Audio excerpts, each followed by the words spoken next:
आप सभी के बीच आकर आज एक अलग ही खुशी महसूस कर रहा हूं। शायद ऐसी खुशी बहुत रेयर ओकेजन होते हैं जब तन मन खुशियों से भर गया हो। और व्यक्ति के जीवन में कई बार ऐसी घटनाएं घटती हैं कि वो बेसब्री हावी हो जाती है। इस बार मेरे साथ भी ऐसा ही हुआ है। इतनी बेसब्री,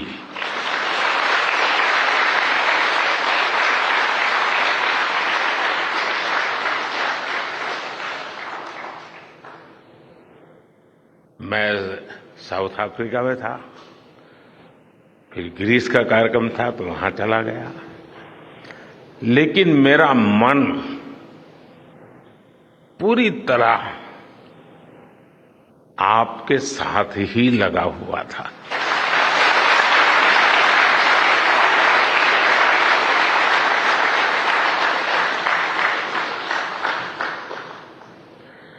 लेकिन कभी कभी लगता है कि मैं आप लोगों के साथ अन्याय कर देता हूं। बेसब्री मेरी और मुसीबत आपकी। इतनी सवेरे सवेरे आप सभी को और इतना और टाइम, लेकिन बस मन कर रहा था जाऊं आपको नमन करूं। आपको दिक्कत हुई होगी, लेकिन मैं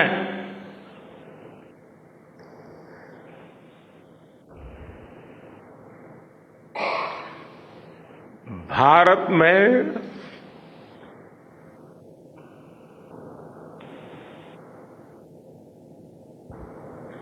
आते ही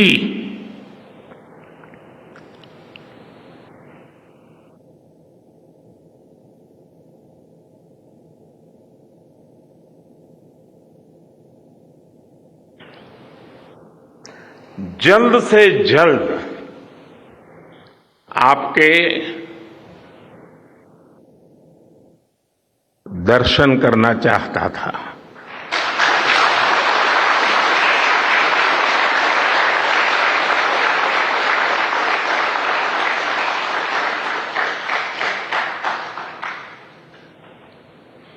आप सबको सैल्यूट करना चाहता था।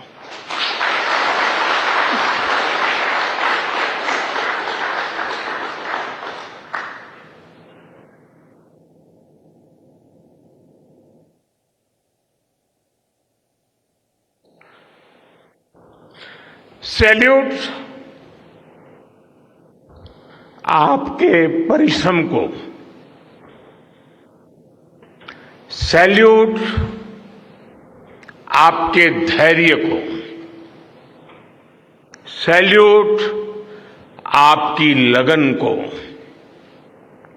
सैल्यूट आपकी जीवटता को, सैल्यूट आपके जज्बे को। आप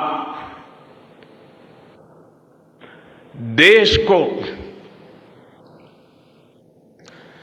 जिस ऊंचाई पर लेकर गए हैं, ये कोई साधारण सफलता नहीं है। ये अनंत अंतरिक्ष में भारत के वैज्ञानिक सामर्थ्य का शंखनाद है।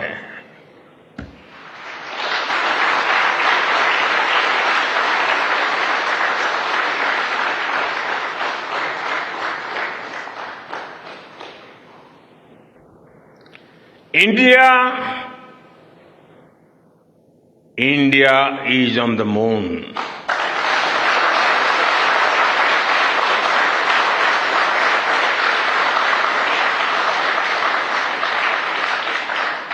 We have our national pride placed on the moon.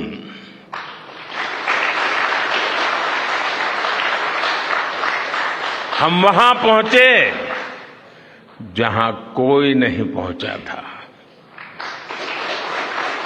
हमने वो किया जो पहले कभी किसी ने नहीं किया था। ये आज का भारत है, निर्भीक भारत, जुझारू भारत।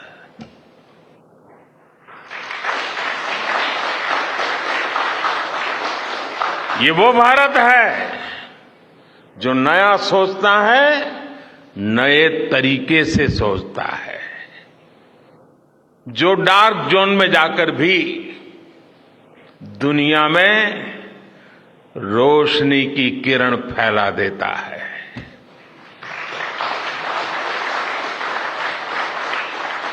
इक्कीसवीं सदी में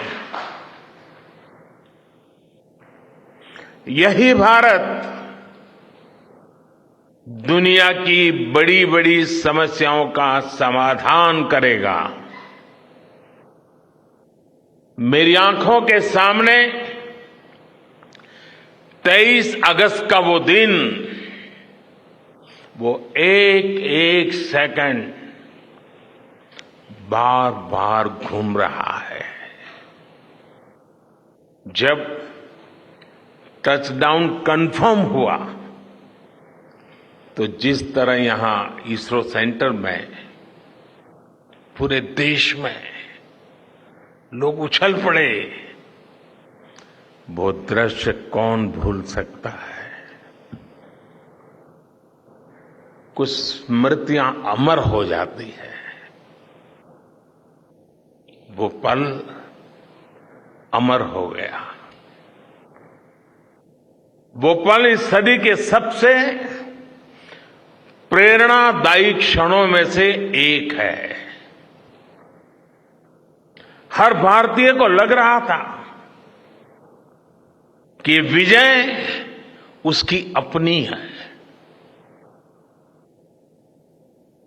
खुद महसूस करता था। हर भारतीय को लग रहा था कि जैसे वो खुद एक बड़े एग्जाम में पास हो गया है। आज भी बधाइयां दी जा रही हैं, संदेश दिए जा रहे हैं, और ये सब मुमकिन बनाया है आप सबने, आपने।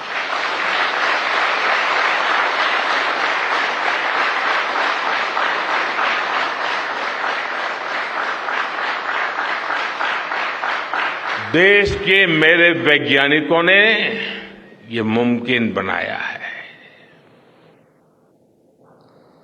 मैं आप सबका जितना गुणगान करूं वो कम है। मैं आपकी जितनी सराहना करूं वो कम है। साथियों, मैंने वो फोटो देखी जिसमें हमारे मून लैंडर ने अंगद की तरह चंद्रमा पर मजबूती से अपना पैर जमाया हुआ है।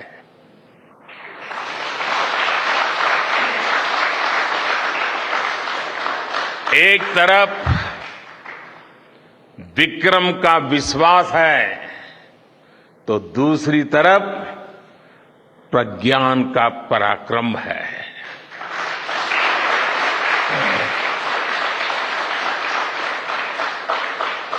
हमारा प्रज्ञान लगातार चंद्रमा पर अपने पद चिन्ह छोड़ रहा है। अलग अलग कैमरों से ली गई जो तस्वीरें अभी रिलीज हुई और मुझे देखने का सौभाग्य मिला, वो अद्भुत है। मानव सभ्यता में पहली बार धरती के लाखों साल के इतिहास में पहली बार उस स्थान की तस्वीर मानव अपनी आंखों से देख रहा है और ये तस्वीर दुनिया को दिखाने का काम भारत ने किया है।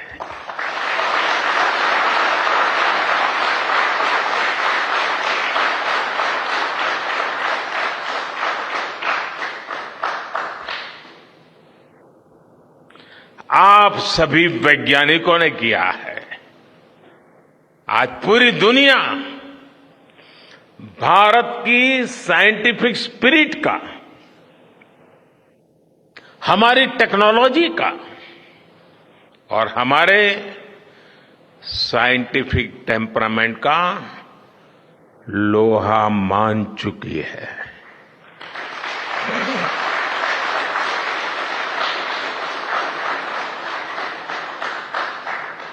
चंद्रयान महाअभियान सिर्फ भारत की नहीं बल्कि पूरी मानवता की सफलता है।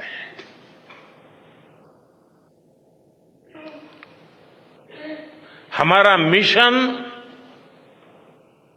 जिस क्षेत्र को एक्सप्लोर करेगा उससे सभी देशों के लिए मून मिशंस के नए रास्ते खुलेंगे।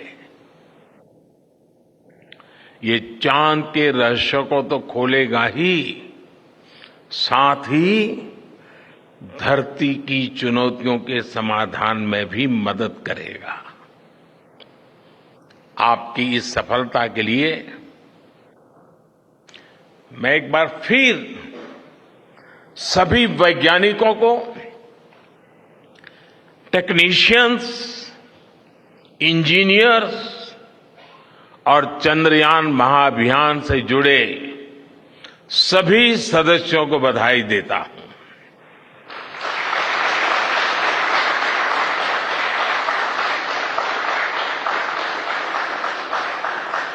मेरे परिवारजनों,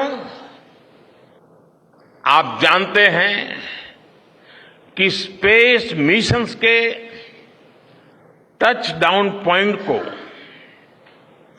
एक नाम दिए जाने की वैज्ञानिक परंपरा है। चंद्रमा के जिस हिस्से पर हमारा चंद्रयान उतरा है, भारत ने उस स्थान के भी नामकरण का फैसला लिया है।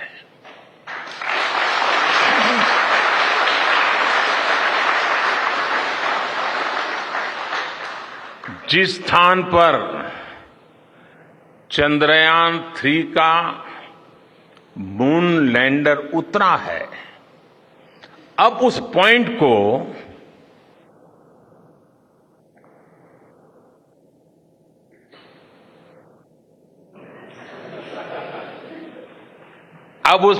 को शिव शक्ति के नाम से जाना जाएगा।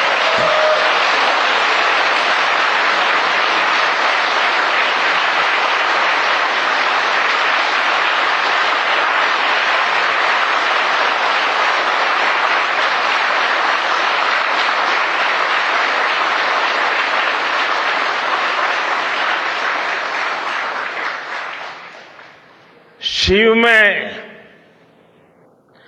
मानवता के कल्याण का संकल्प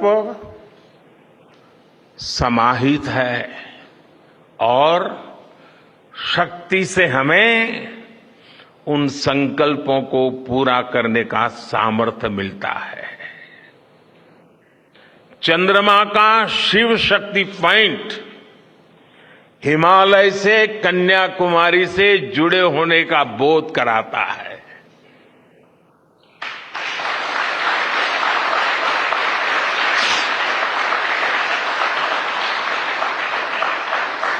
हमारे ऋषियों ने कहा है,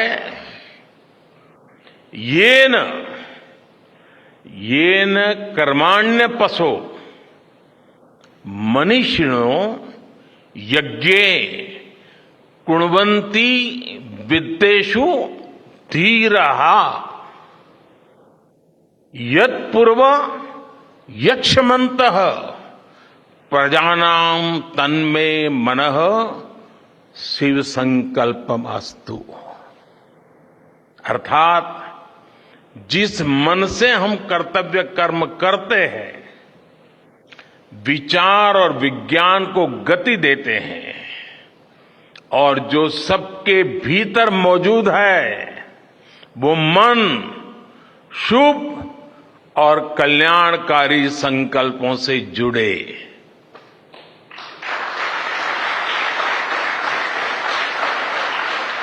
मन के इन शुभ संकल्पों को पूरा करने के लिए शक्ति का आशीर्वाद अनिवार्य है, और ये शक्ति हमारी नारी शक्ति है।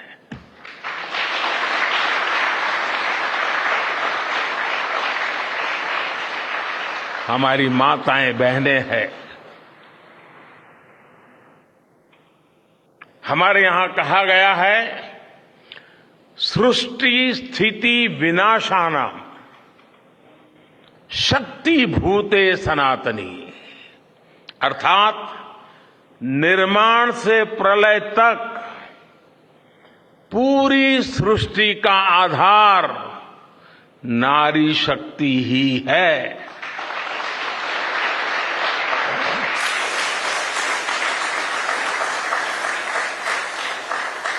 आप सबने देखा है, चंद्रयान 3 में देश ने, हमारी महिला वैज्ञानिकों ने, देश की नारी शक्ति ने कितनी बड़ी भूमिका निभाई है। चंद्रमा का शिव शक्ति पॉइंट सदियों तक भारत के इस वैज्ञानिक और दार्शनिक चिंतन का साक्षी बनेगा।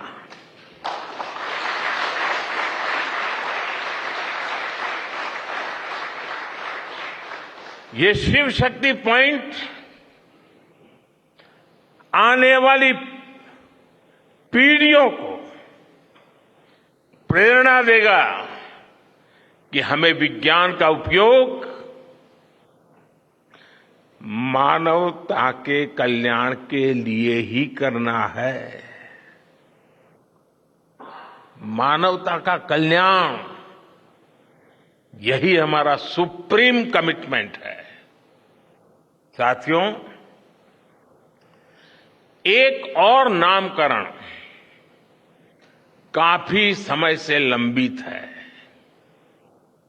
4 साल पहले जब चंद्रयान 2 चंद्रमा के पास तक पहुंचा था, जहां उसके पदचिन्ह पड़े थे, तब ये प्रस्ताव था कि उस स्थान का नाम तय किया जाए। लेकिन उन परिस्थितियों में निर्णय लेने के स्थान पर हमने प्रण लिया कि जब चंद्रयान 3 सफलतापूर्वक चांद पर पहुंचेगा, तब हम दोनों पॉइंट का नाम एक साथ रखेंगे।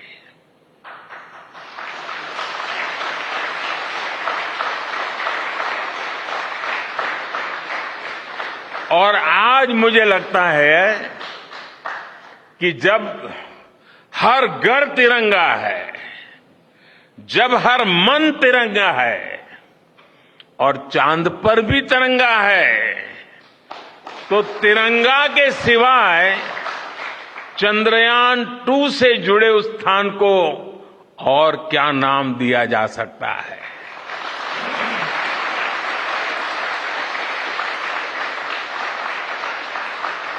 इसलिए चंद्रमा के जिस स्थान पर चंद्रयान 2 ने अपने पदचिन्ह छोड़े हैं, वो पॉइंट अब तिरंगा कहलाएगा।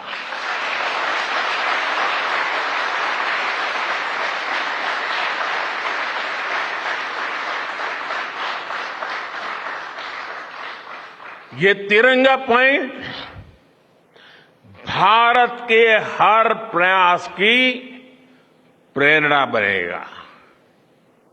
ये तिरंगा पॉइंट हमें सीख देगा कि कोई भी विफलता आखिरी नहीं होती। अगर दृढ़ इच्छा शक्ति हो तो सफलता मिलकर के ही रहती है। यानी मैं फिर दोहरा रहा हूं, चंद्रयान 2 के पद चिन्ह जहां है वो स्थान आज से तिरंगा पॉइंट कहलाएगा। और जहां पर चंद्रयान 3 का मून लैंडर पहुंचा है वो स्थान आज से शिव शक्ति पॉइंट कहलाएगा।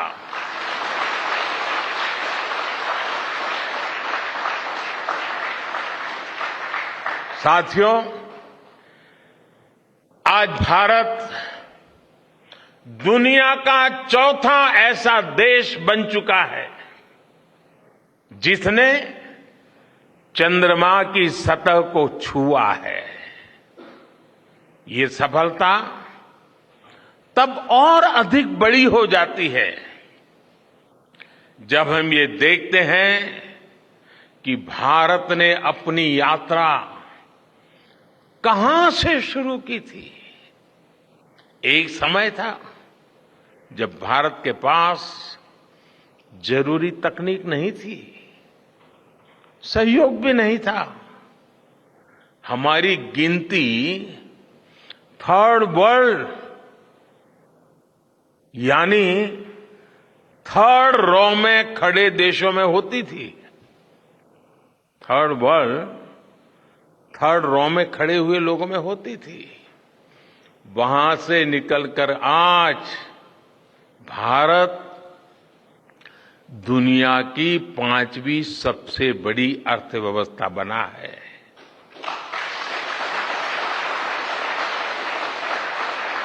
आज ट्रेड से लेकर टेक्नोलॉजी तक भारत की गिनती पहली पंक्ति यानी फर्स्ट रॉ में खड़े देशों में हो रही है। यानी थर्ड रॉ से फर्स्ट रॉ तक इस यात्रा में इसरो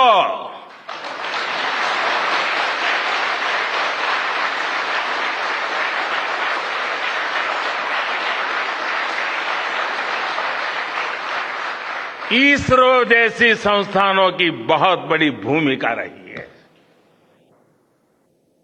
आपने आज मेक इन इंडिया को चांद तक पहुंचा दिया है।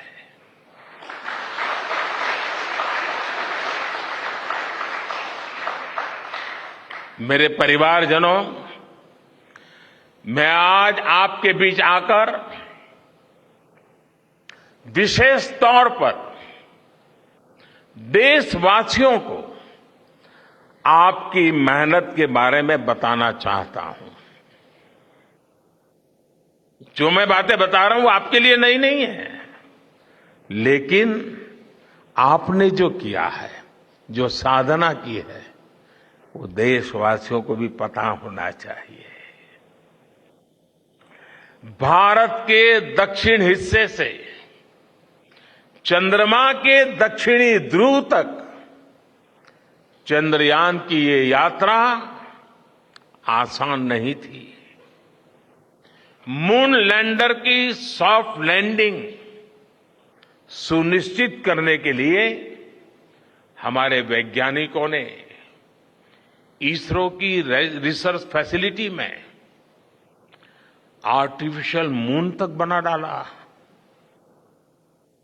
इस आर्टिफिशियल मून पर विक्रम लैंडर को अलग अलग तरीके से सरफेस पर उतारकर उसका टेस्ट किया गया था। अब इतने सारे एग्जाम देकर हमारा मून लैंडर वहां गया है, तो उसे सक्सेस मिलनी ही मिलनी थी।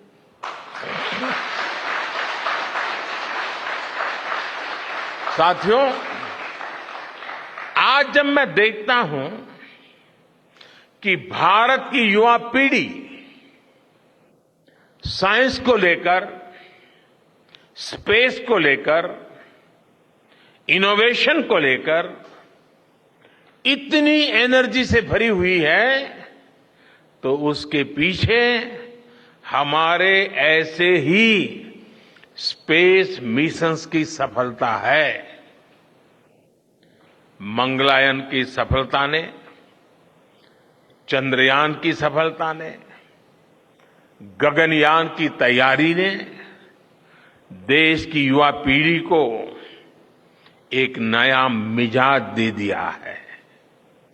आज भारत के छोटे छोटे बच्चों की जुबान पर चंद्रयान का नाम है। आज भारत का हर बच्चा आप वैज्ञानिकों में अपना भविष्य देख रहा है। इसलिए आपकी उपलब्धि सिर्फ ये नहीं है कि आपने चांद पर तिरंगा लहराया, लेकिन आपने एक और बड़ी उपलब्धि हासिल की है, और वो उपलब्धि है भारत की पूरी पीढ़ी को जागृत करने की, उसे नई ऊर्जा देने की।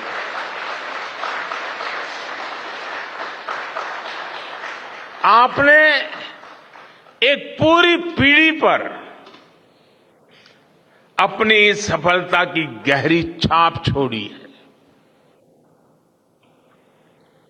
आज से कोई भी बच्चा रात में जब चंद्रमा को देखेगा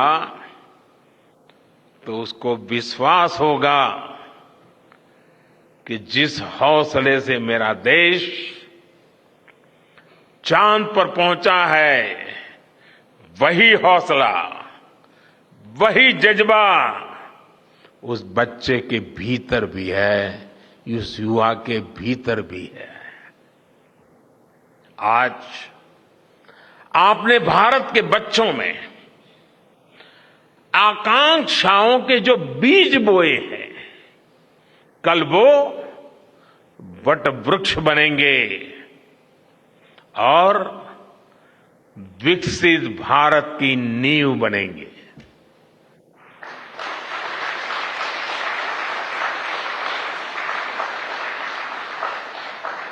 हमारी युवा पीढ़ी को निरंतर प्रेरणा मिलती रहे, इसके लिए एक और निर्णय लिया गया है। 23 अगस्त को जब भारत ने चंद्रमा पर तिरंगा फहराया, उस दिन को अब हिंदुस्तान नेशनल स्पेस डे के रूप में मनाया जाएगा।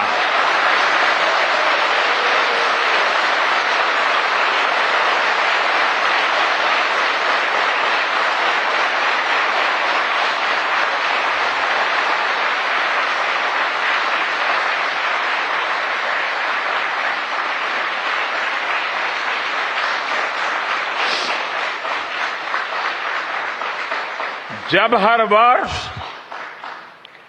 National space day science, technology और इनोवेशन की स्पिरिट को सेलिब्रेट करेगा, हमें हमेशा हमेशा के लिए प्रेरित करता रहेगा।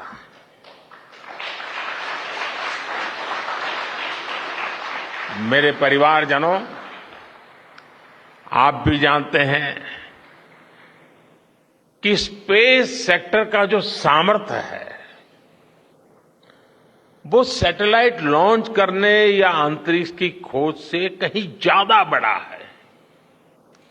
स्पेस सेक्टर की एक बहुत बड़ी ताकत है जो मैं देखता हूं, वो है ईज ऑफ लिविंग और ईज ऑफ गवर्नेंस।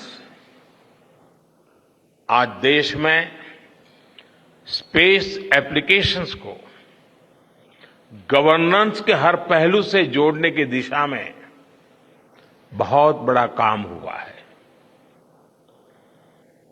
आप लोगों ने जब मुझे प्रधानमंत्री के रूप में काम का दायित्व दिया, तो प्रधानमंत्री बनने के बाद मैंने भारत सरकार के जॉइंट सेक्रेटरी लेवल के ऑफिसर्स की स्पेस साइंटिस्ट के साथ एक वर्कशॉप करवाई थी और इसका मकसद ये था कि गवर्नेंस में, शासन व्यवस्था में ट्रांसपेरेंसी लाने में स्पेस सेक्टर की ताकत का ज्यादा से ज्यादा इस्तेमाल कैसे करें। तब किरण जी शायद हम लोगों के साथ काम करते थे। इसी का नतीजा था जब देश ने स्वच्छ भारत अभियान शुरू किया, शौचालयों का निर्माण शुरू किया, करोड़ों घरों को बनाने का अभियान चलाया, तो इन सब के मॉनिटरिंग के लिए, उसकी प्रगति के लिए स्पेस साइंस ने बहुत मदद की। आज देश में दूर दराज के इलाके में एजुकेशन, कम्युनिकेशन और हेल्थ सर्विसेज पहुंचाने में स्पेस सेक्टर की बहुत बड़ी भूमिका है। इन दिनों आजादी के अमृत महोत्सव के निमित्त जो जिले जिले में अमृत सरोवर बन रहे हैं, उसका भी टैगिंग, उसके भी मॉनिटरिंग स्पेस के द्वारा ही हो रही है। बिना स्पेस टेक्नोलॉजी के हम टेलीमेडिसिन और टेली एजुकेशन की कल्पना तक नहीं कर सकते। स्पेस साइंस ने देश के रिसोर्सेज के ऑप्टिमम यूटिलाइजेशन में भी बहुत मदद की है। हमारे देश के एग्रीकल्चर सेक्टर को ताकत देने में, मौसम का अनुमान लगाने में स्पेस सेक्टर जो मदद करता है, वो देश का हर किसान जानता है। आज वो देख लेता है अपने मोबाइल पर अगले सप्ताह मौसम का क्या हाल है। देश के करोड़ों मछुआरों को आज नाविक सिस्टम से जो सटीक जानकारी मिल रही है, वो भी आप ही की देन है। आज जब देश में बाढ़ आती है, कोई प्राकृतिक आपदा आती है, भूकंप आता है, तो हालात की गंभीरता का पता लगाने में आप सबसे पहले आगे आते हैं। जब साइक्लोन आता है तो हमारी सैटेलाइट्स उसका सारा रूट बताती हैं, सारी टाइमिंग बताती हैं और लोगों की जान भी बचती है, संपत्ति भी बचती है। और सिर्फ साइक्लोन के कारण जो संपत्ति बचती है ना, उसका अगर जोड़ लगा दें तो आज स्पेस का जो खर्चा है उससे वो ज्यादा हो जाता था।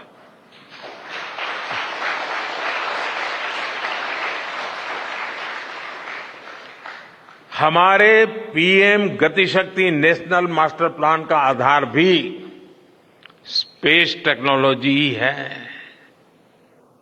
और आज दुनिया भारत के इस गतिशक्ति प्लेटफॉर्म का अध्ययन कर रही है कि प्लानिंग और मैनेजमेंट में ये प्लेटफॉर्म कितना उपयोगी हो सकता है। इससे प्रोजेक्ट्स की प्लानिंग, एजुकेशन और मॉनिटरिंग में काफी मदद मिल रही है। समय के साथ बढ़ता हुआ स्पेस एप्लीकेशन का ये दायरा हमारे युवाओं के लिए अपॉर्चुनिटीज भी बढ़ा रहा है, अवसर बढ़ा रहा है।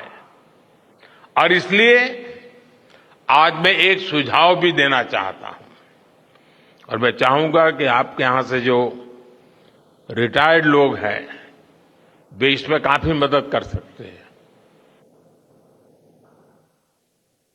अब ये मत बोलिएगा कि इतनी सुबह सुबह मोदी जी यहां आए और कुछ काम भी दे करके जा रहे हैं।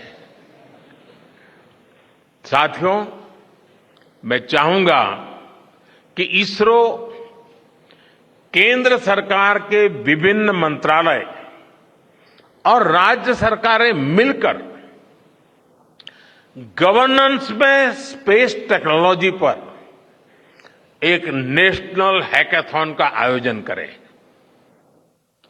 इस हैकाथॉन में ज्यादा से ज्यादा युवा, ज्यादा से ज्यादा यूनिवर्सिटी, ज्यादा से ज्यादा नौजवान वो शामिल हो, जुड़े। मुझे विश्वास है ये नेशनल हैकाथॉन हमारी गवर्नेंस को और प्रभावी बनाएगा, देशवासियों को मॉडर्न सॉल्यूशंस देगा। और साथियों, आपके अलावा मैं अपनी युवा पीढ़ी को एक और टास्क अलग से देना चाहता हूं। और होमवर्क के दिए बिना बच्चों को काम करने का मजा नहीं आता है। आप सब जानते हैं कि भारत वो देश है जिसने हजारों वर्ष पूर्व ही धरती के बाहर अनंत अंतरिक्ष में देखना शुरू कर दिया था। हमारे यहां सदियों पहले अनुसंधान परंपरा के आर्यभट्ट, ब्रह्मगुप्त, वराहमिहिर और भास्कराचार्य जैसे ऋषि मनीषी हुए थे। जब धरती के आकार को लेकर भ्रम था, तब आर्यभट्ट ने अपने महान ग्रंथ आर्यभट्टीय में धरती के गोलाकार होने के बारे में विस्तार से लिखा था। उन्होंने एक्सिस पर पृथ्वी की रोटेशन और उसकी परिधि की गणना भी लिख दी थी। इसी तरह सूर्य सिद्धांत जैसे ग्रंथों में भी कहा गया है, सर्वत्रैव महिगोले, सर्वत्रैव महिगोले स्वस्थानम उपरि स्थितम मन्यन्ते खेयतो गोलस तस्य क्व ऊर्ध्वं क्व वाधः। अर्थात पृथ्वी पर कुछ लोग अपनी जगह को सबसे ऊपर मानते हैं, लेकिन ये गोलाकार पृथ्वी तो आकाश में स्थित है, उसमें ऊपर और नीचे क्या हो सकता है, ये उस समय लिखा गया था।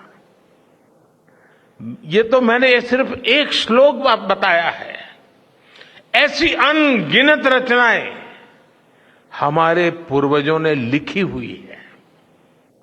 सूर्य, चंद्रमा और पृथ्वी के एक दूसरे के बीच में आने से ग्रहण की जानकारी हमारे कितने ही ग्रंथों में लिखी हुई पाई जाती है। पृथ्वी के अलावा अन्य ग्रहों के आकार की गणनाएं, उनके मूवमेंट से जुड़ी जानकारी भी हमारे प्राचीन ग्रंथों में मिलती है।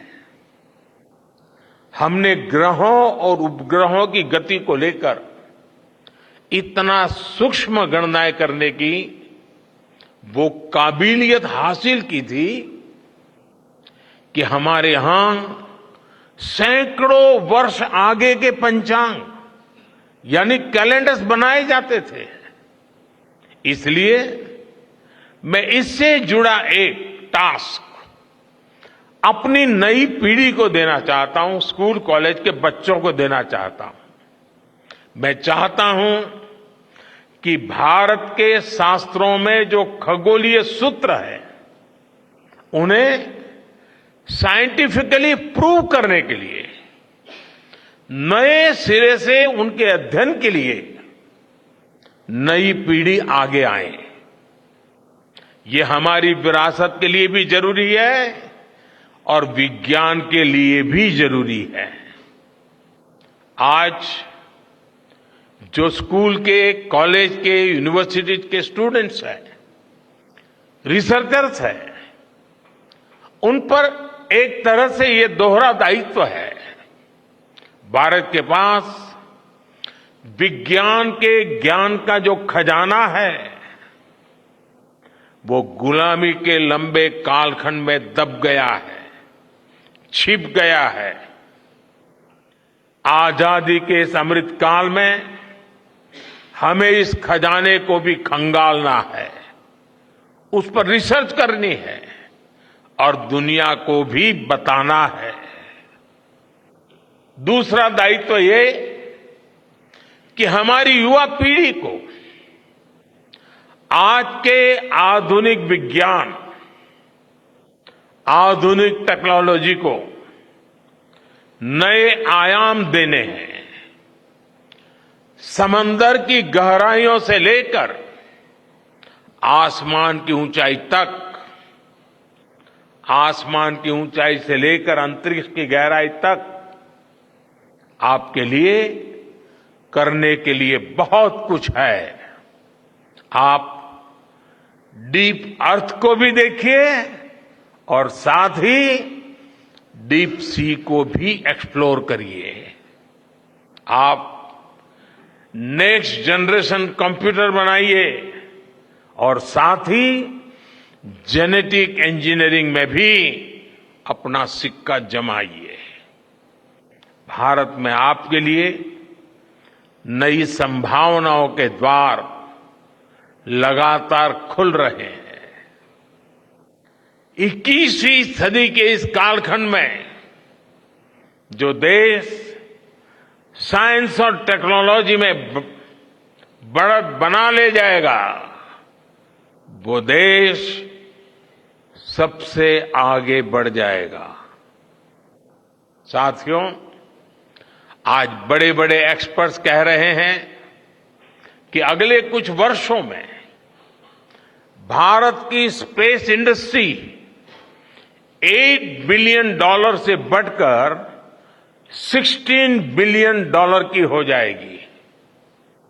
सरकार भी इस बात की गंभीरता को समझते हुए स्पेस सेक्टर में लगातार रिफॉर्म कर रही है। हमारे युवा भी कमर कसकर तैयार है। आपको जानकर सुखद आश्चर्य होगा कि पिछले 4 साल में स्पेस सेक्टर में काम करने वाले स्टार्टअप की संख्या 4 से बढ़कर करीब करीब 150 हो गई है। हम कल्पना कर सकते हैं कि अनंत आकाश में कितनी अनंत संभावनाएं भारत का इंतजार कर रही हैं। वैसे कुछ दिन बाद 1 सितंबर से माईगॉव हमारे चंद्रयान मिशन को लेकर बहुत बड़ा क्विज कंपटीशन लॉन्च करने वाला है। हमारे देश के स्टूडेंट्स इससे भी शुरुआत कर सकते हैं। मैं देश भर के स्टूडेंट से आग्रह करूंगा कि आप सभी बड़ी संख्या में इससे जुड़े। मेरे परिवारजनों, देश की भावी पीढ़ी को आपका मार्गदर्शन बहुत आवश्यक है। आप जो इतने सारे इंपॉर्टेंट मिशंस पर काम कर रहे हैं, वो आने वाली पीढ़ी ही आगे ले जाने वाली है। आप उन सभी के रोल मॉडल हैं। आपकी रिसर्च और आपकी वर्षों की तपस्या, मेहनत ने साबित किया है कि आप जो ठान लेते हैं वो आप करके दिखाते हैं। देश के लोगों का विश्वास आप पर है और विश्वास कमाना छोटी बात नहीं होती है दोस्तों। आपने अपनी तपस्या से विश्वास कमाया है।